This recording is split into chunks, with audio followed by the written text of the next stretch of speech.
Check. तुम्ही सगळे कसे आहात? इतना ही आता है. So first of all, cultural capital of Maharashtra और ऑक्सफोर्ड ऑफ द ईस्ट जिसको कहा जाता है, ऐसे पुणे के सभी लोगों को गुजरात का वंदन. लास्ट प्लेयर, लंबी पारी खेलनी थी लेकिन टाइम हमारे पास बहुत कम है. जितना एसेंशियल है, जितना बहुत इंपॉर्टेंट है, उतनी ही चीजें मुझे बतानी है. सी, यूपीएससी हो या मैंने जीपीएससी क्लियर किया क्लास 1, गुजरात में रैंक 34 था. यूपीएससी क्लियर किया, rank 570, IPS, becoming the youngest IPS of Gujarat at such a early age. And then people come to you and बोलते हैं आप बहुत नसीबदार है, you are very lucky. I tell them in reverse, luck favors the brave. कोई अपना luck साथ में लेके नहीं आता, वो बनाना पड़ता है. अगर आपके पास रिस्क लेने का एटीट्यूड है, सी, मैं गुजराती हूं and we know the business, and business का एक ही फंडा है, higher the risk, higher the profit. So अगर 8:30 को आपका एक्सीडेंट होता है और 9 o'clock आप मेंस की एग्जाम देने जा सकते हैं. इंटरव्यू से पहले 1 महीने तक आप हॉस्पिटलाइज्ड है और उससे 1 वीक पहले आप दिल्ली जाके उसकी प्रिपरेशन कर सकते हैं. तो luck has to come with you. उसको आना पड़ेगा और आपको आईपीएस बनाना पड़ेगा. लोग बोलते हैं कि एक्सीडेंट के बाद आप जाके आए एंड ऑल. तो द सिंपल था कि मैं एग्जाम के लिए निकला, मेंस मेरा था, सुबह GS3 का पेपर था. 8:30 को मेरा स्कूटी स्लिप हो गया, मेरा लिगामेंट इंजरी हो गया, लेफ्ट हैंड में इंजरी था, सीट से ब्लीडिंग हो रहा था. लेकिन मेरे पास 2 ऑप्शन थे. मैं खड़ा हुआ, मैंने देखा, okay, my right hand is safe, and I decided I will go to the exam hall and write the exam. मेरे पास 2 ही ऑप्शन थे. या तो मैं वहां से उठ के रोने लगूं, यार मेरे साथ ही ऐसा क्यों हुआ, मेरा एक्सीडेंट हो गया, मेरा मेंस खराब हो गया, और हॉस्पिटल जाओ.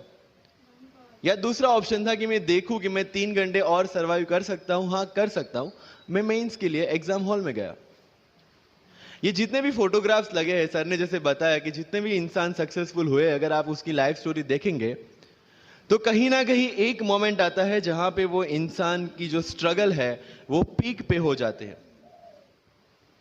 वो इस मोमेंट पे आपको डिसाइड करना है कि आपको वहां से यू टर्न लेना है या आपको वहां से आगे निकलना है. इन सब लोगों ने डिसाइड किया कि उनको वहां से आगे निकलना है. एंड दैट इज द फंडा ऑफ लाइफ.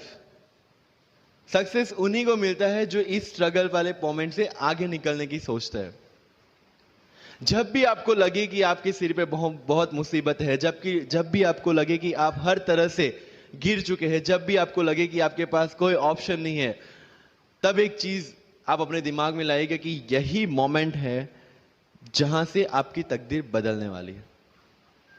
क्योंकि डायमंड जो होता है वो जितना ज्यादा घिसता है उतनी ज्यादा उसकी वैल्यू होती है. सोना जो होता है वो जितना ज्यादा तपता है उतनी उसकी वैल्यू होती है. अगर आप जिंदगी में तप रहे हैं, अगर आप जिंदगी में घिस रहे हैं, अगर आपको लग रहा है कि आप हर तरह से मुसीबतों में गिरे हुए हैं, तभी आपकी जो वैल्यू है वो बढ़ने वाली है. और यही मेरा एटीट्यूड रहा है. लोग बोलते हैं कि तुम्हारी फाइनेंशियल कंडीशन ठीक नहीं थी, पापा इलेक्ट्रिशियन थे, मम्मी हाउसवाइफ थी, डायमंड के कारखाने में काम करती थी, उसके बाद उन्होंने मैरिज में रोटियां बनाने का काम किया और उस तरह से मैं पढ़ा. लेकिन जब मुझे पूछा जाता है कि ऐसी कौन सी चीज है आपकी लाइफ में जो आप बदलना चाहते हो, एंड आई सेड नथिंग. क्योंकि अगर वो चीजें नहीं होती मेरी लाइफ में तो शायद आज आपके सामने मैं नहीं होता. तो अगर लाइफ में प्रॉब्लम्स है, अगर लाइफ में स्ट्रगल है, जैसे सर ने बताया struggle is a part of life, and I strongly believe in that. क्योंकि अगर हम दिल्ली में थे, मेरे दोस्त के साथ में निकला बाहर घूमने, तो बोलता है यार ऐसी लाइफ चाहिए, कोई मगजमारी नहीं, आराम से बैठते हैं पूरे दिन एसी वाले कमरे में, बहुत सारे पैसे हैं और कोई टेंशन नहीं, ऐसी लाइफ चाहिए मुझे. मेरे पास ऑप्शन है. बोलता क्या? बोला देख सामने एटीएम का रूम दिख रहा है, एसी वाला कमरा है, बहुत सारे पैसे, कोई मगजमारी नहीं, जॉब ले ले. क्यों आईएएस आईपीएस में दिमाग खराब कर रहा है। अगर स्ट्रगल नहीं चाहिए तो you have to compromise with that life. जब भारत वर्ष का सपना चंद्रगुप्त ने देखा, चाणक्य ने देखा, और उस भारत वर्ष को बनाने के लिए जब ये संघर्ष जारी था, और तब नंद के राजा धनानंद की डॉटर दूरदराज से चंद्रगुप्त को प्यार हो जाता है, और जब चाणक्य उनको बोलते कि नहीं, तुम्हें उससे दूर रहना है, और तब चंद्रगुप्त बोलता है, आचार्य, कभी कभी सोचता हूं कि जिंदगी में या ये भारत के सम्राट बनने के लिए इतना त्याग, इतना बलिदान ना देना होता तो। और तब चाणक्य रिप्लाई करते हैं, तो हर कोई भारत का सम्राट होता। This is the fundamental rule of life. अगर आईएएस बनने के लिए, आईपीएस बनने के लिए सैक्रिफाइस करना नहीं पड़ेगा, अगर उसके लिए आपको त्याग नहीं करना पड़ेगा, तो आज पूरे इंडिया में हर घर में आपको आईएएस आईपीएस मिल जाएंगे। So when you are entering into this game of UPSC और MPSC, make sure that you have to sacrifice anything which will take you to your goal. लेकिन प्रॉब्लम ये है कि हमें टेंशन होती है, यार दोस्त की एंगेजमेंट है, उसकी बर्थडे पार्टी है, उसकी शादी है, अटेंड नहीं करूंगा तो बोलेगा मैं तेरी शादी में नहीं आऊंगा, एंड ऑल। लेकिन बिलीव मी, जब आप आईएएस बन जाओगे, वो सामने से याद दिलाएगा, भाई इनविटेशन कार्ड नहीं भेजा तूने। समझ रहे हो?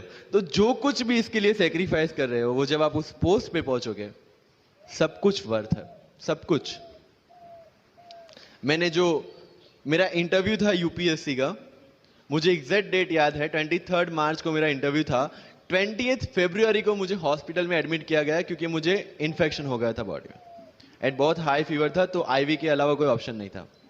1 मार्च को ठीक होके मैंने सोचा चलो दिल्ली निकलते हैं। 2 मार्च को मैं दिल्ली पहुंचा।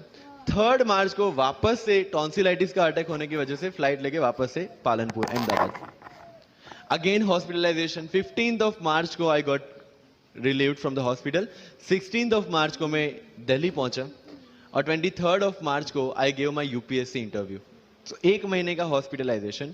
उसके बाद जब दिमाग में ये था कि मेरे साथ जो लोग इंटरव्यू दे रहे हैं वो 1 महीने से प्रिपरेशन कर रहे हैं, एंड 1 महीने से मैं हॉस्पिटल में था, again I thought this is the moment to prove yourself. I went to the interview, और पूरे इंडिया में 2nd highest marks in interview. This is not to say कि मैंने कितना अचीवमेंट लिया, this is just to say UPSC is all about this.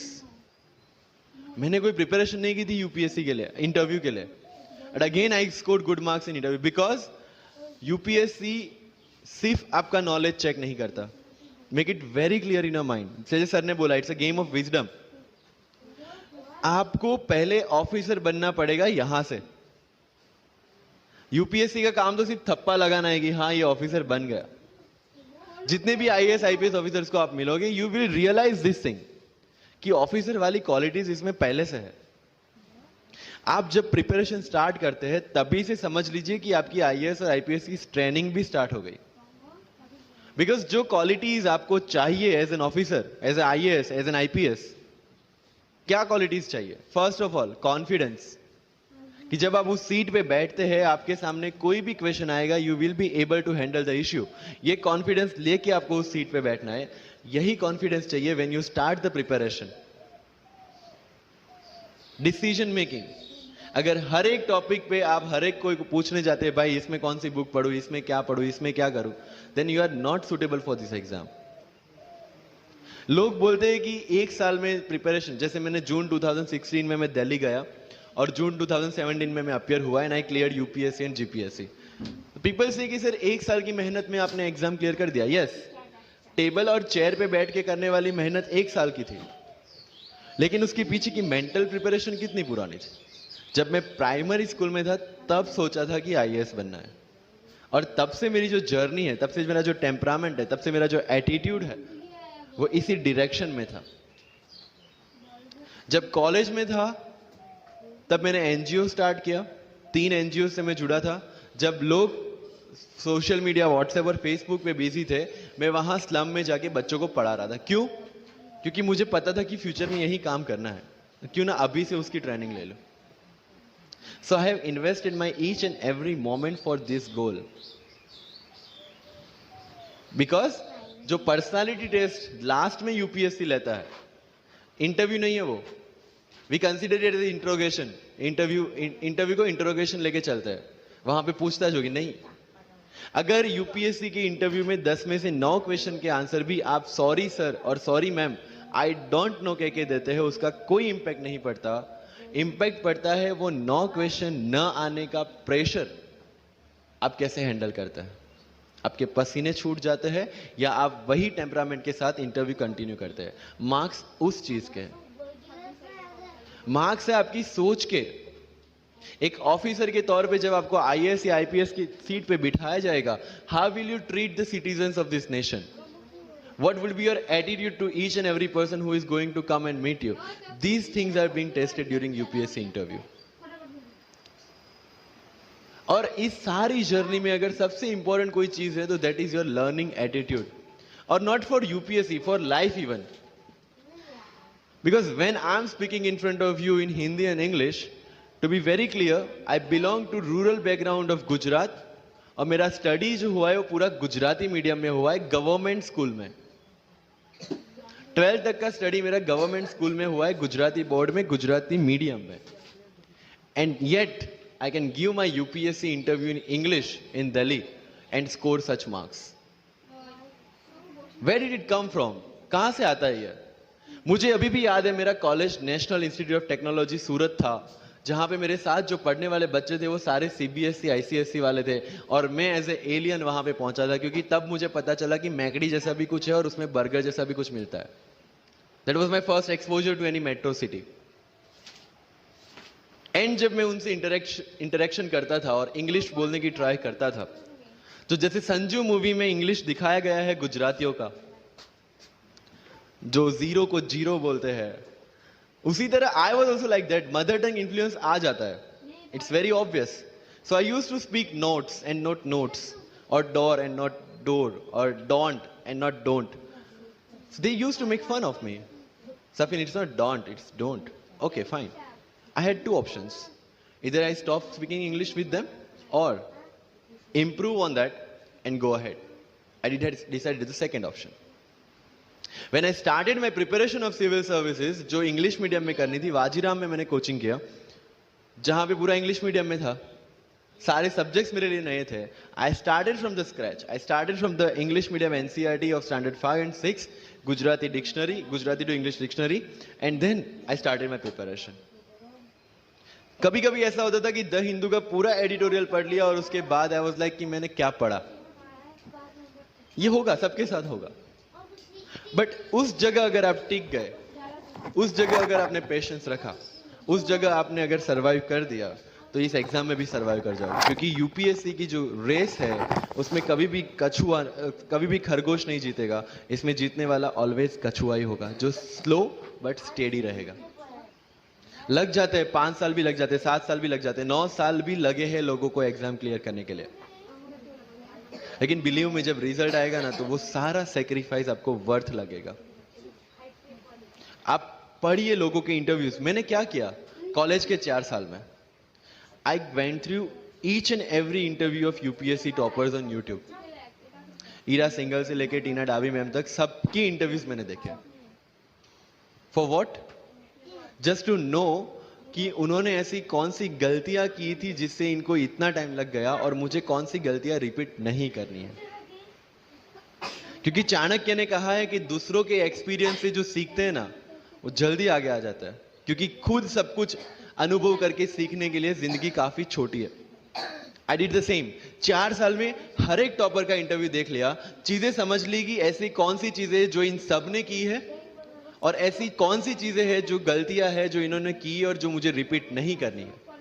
सो जब युद्ध के मैदान में हम उतरते हैं, इस चक्रव्यूह में उतरते हैं, तो अभिमन्यु की तरह नहीं, अर्जुन की प्रिपरेशन के साथ उतरना है कि हमें पता होना चाहिए कि इससे बाहर कैसे निकले।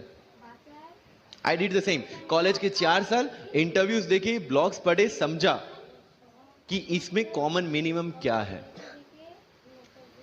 वो जो कहानी अगर आपने सुनी हो कि शार्पनिंग द एक्स, रोज अगर आप पेड़ काटने के लिए जाते हैं तो you have to sharpen your axe, otherwise day by day आपकी जो एफिशिएंसी है वो कम होती जाएगी।